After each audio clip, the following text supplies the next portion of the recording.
Okay, to summarize mine and Trevor's points, Trevor stated that keeping the military in the current sequestrian has more benefits than negatives, as he stated. He also said that we should use more money saved from cutting the military, those on better programs that are more beneficial.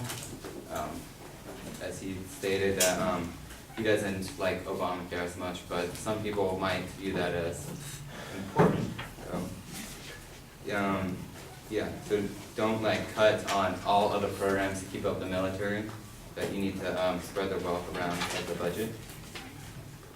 If the military is cut, the government will have more money to help the economy and use it for other programs. And the economy is more important than the military. If the economy were to fall, then there's really no point to the military. We're already lost within ourselves. So we should focus more on the economy side. I have stated that having a large military budget weakens the economy. There will be more job loss in the long term, and demand will only go up in programs that are directly funded by the military. I have also stated that the U.S. is ready for the military to lower their budget. We've had a large budget for a long time now, and it's time for a change, like many times throughout history. Additional funds doesn't always mean that the military is more powerful. It's once you get to a certain point, the military is powerful, and you're not going to be needing to make it even more powerful. Fun fact, the military was about to name the Department of Defense the Department of War, because in theory, after wars ended, the U.S. military could shrink down to a small force, and therefore wouldn't have to have a large budget.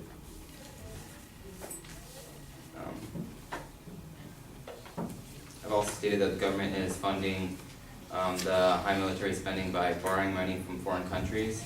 We could, as he said, use it from other programs, but those programs, some of them are needed for people to survive on, like Medicare and whatnot.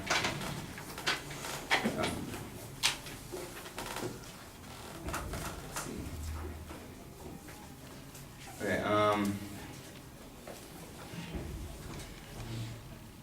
Okay, to increase military spending leads to aggressive nations against the U.S., causing trade to stop.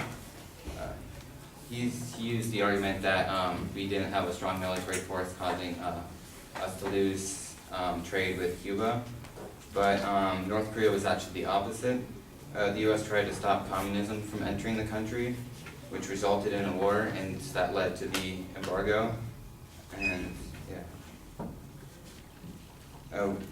the U.S., because we put our values on other countries, we make those countries mad at us, and sometimes the military is unable to stop them, such as 9/11. They were mad at us, and we couldn't really do any much. The U.S. should not be the police force of the world.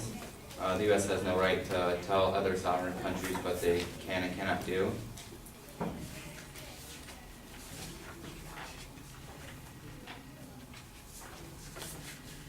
Russell Smith, a quote from Russell Smith says that an Indian tribe is sovereign to the extent that the U.S. permits it to be sovereign, and that we should not have that view of the past. We should